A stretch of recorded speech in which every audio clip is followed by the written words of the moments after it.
नमस्कार। आज की ऑनलाइन कक्षा में प्यारे बच्चों, आप सबका हार्दिक स्वागत है। हम आपको बता दें कि बोर्ड का परीक्षा फॉर्म भरा जा रहा है और साथ ही साथ छात्रवृत्ति का भी फॉर्म भरा जा रहा है, जिसके लिए आप जो खाता खुलवाएंगे उसको आधार से लिंक होना आवश्यक है। ये मैसेज आपके ग्रुप में डाला गया है और कक्षा 9 और 11 में छात्रों का प्रवेश भी प्रारंभ है, जिसकी अंतिम तिथि 31 अगस्त तक है। इसको आप अपने अगल बगल अपने माध्यम से जितना हो सके व्यापक प्रचार और प्रसार कराएं, जिससे अधिक से अधिक छात्र एडमिशन ले सकें। हम अपने चैप्टर पर वापस आते हैं। आपको पढ़ाया जा रहा है कार्बन एवं उसके यौगिक। इसके पहले वाले चैप्टर में आपको समजातीय श्रेणी पढ़ाई गई थी, जिसकी विशेषता बताई गई थी। समजातीय श्रेणी की विशेषता हम पुनः बता दें कि इसकी पहली विशेषता है कि इसका एक सामान्य सूत्र होता है। समजातीय श्रेणी कहते किसे हैं, पहले ये जान लीजिए कि ऐसी कार्बनिक यौगिकों की ऐसी श्रेणी जिसके फंक्शनल ग्रुप यानी क्रियात्मक समूह समान हो और उसमें कार्बन परमाणुओं की और हाइड्रोजन परमाणुओं की संख्या भिन्न भिन्न हो, ऐसे कार्बनिक यौगिकों की श्रेणी को हम समजातीय श्रेणी कहते हैं। समजातीय श्रेणी की विशेषता क्या है?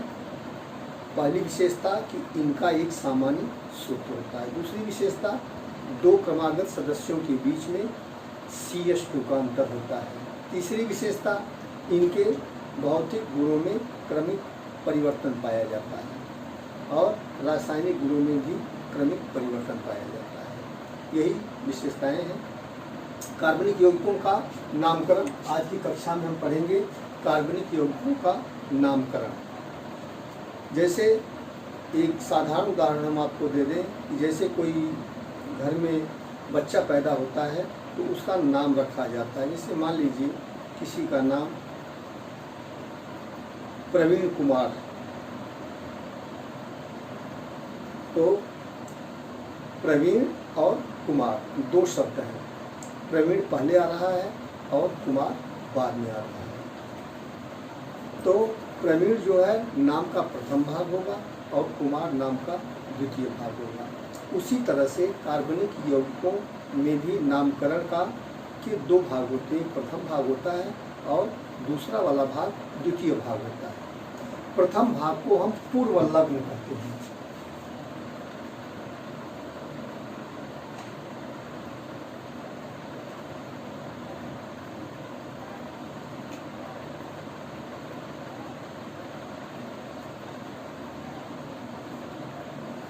प्रायः पूर्व लग्न का निर्धारण यानी किसी कार्बनिक यौगिक का पूर्व लग्न कैसे लिखते हैं। पूर्व लग्न और दूसरा होता है अनुलग्न, जो नाम का द्वितीय भाग होता है। पूर्व लग्न और अनुलग्न दोनों को मिला करके किसी कार्बनिक यौगिक का नाम पूर्ण होता है या लिखा जाता है, पूर्ण रूप से लिखा जाता है। तो पूर्व लग्न जो नाम का कार्बनिक यौगिकों के नाम के प्रथम भाग को हम क्या कहते हैं? पूर्व लग्न कहते हैं। और इसका निर्धारण दिए गए कार्बनिक यौगिक में कार्बन परमाणुओं की संख्या, जैसे हम लिख देते हैं, जैसे किसी कार्बनिक यौगिक में एक कार्बन परमाणु है तो उसका पूर्व लग्न लिखेंगे में। दो कार्बन परमाणु है तो पूर्व लग्न लिखेंगे एथ। 3 है तो प्रो। कार्बन परमाणुओं की संख्या अगर 4 है तो हम ब्यूट लिखेंगे। कार्बन परमाणुओं की संख्या अगर 5 है तो हम पेंट लिखेंगे। कार्बन परमाणुओं की संख्या अगर 6 है तो हेक्स लिखेंगे। तो किसी भी कार्बनिक यौगिक का नाम अगर आपसे पूछा जाता है तो आप सर्वप्रथम उसमें कार्बन परमाणुओं को गिन लेंगे और इस आधार पे उसके नाम का प्रथम भाग लिख लेंगे। ठीक है। इसके बाद अनुलग्न।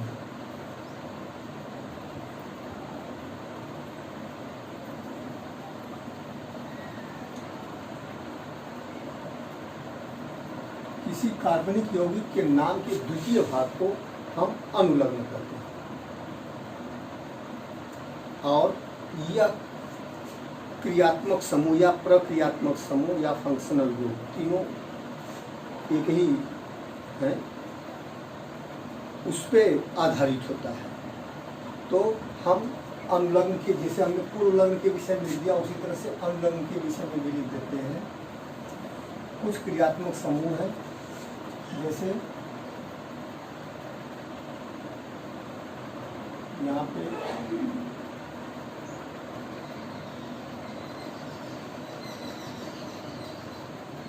समूह एक कॉलम बना लीजिए, और यहाँ पे अनुलग्न दूसरा कॉलम बना लीजिए।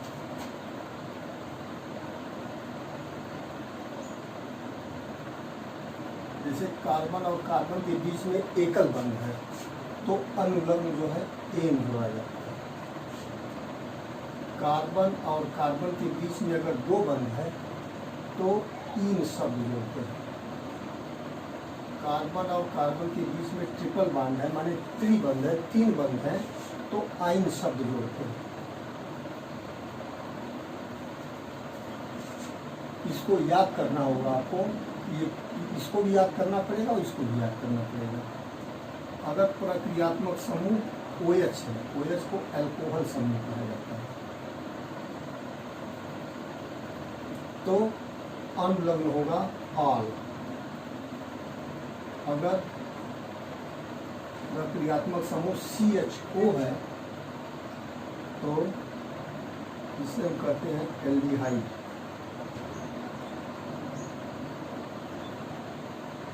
एल्डिहाइड, तो इसके लिए अल शब्द जोड़ते हैं।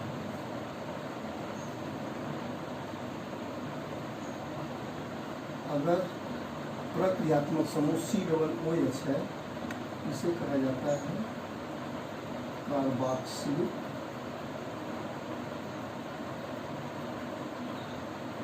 अम्ल।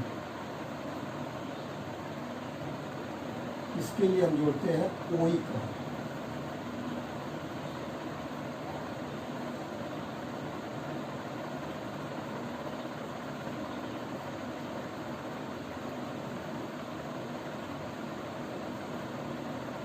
अगर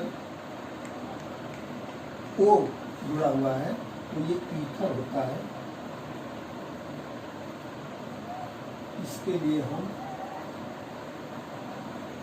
ऑक्सी शब्द जोड़ते हैं।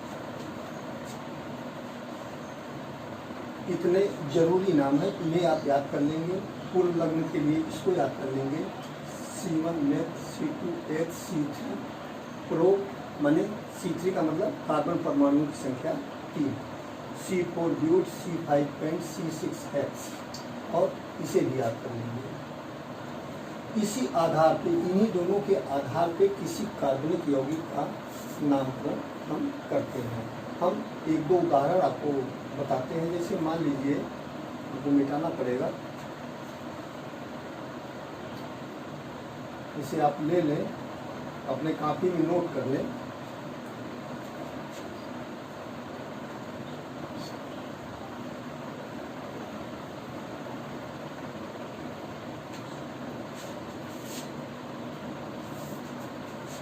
जैसे मान लीजिए आपको कोई एक कार्बनिक यौगिक दिया गया है,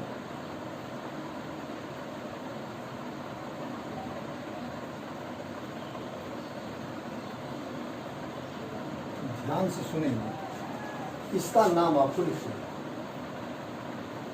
ठीक है।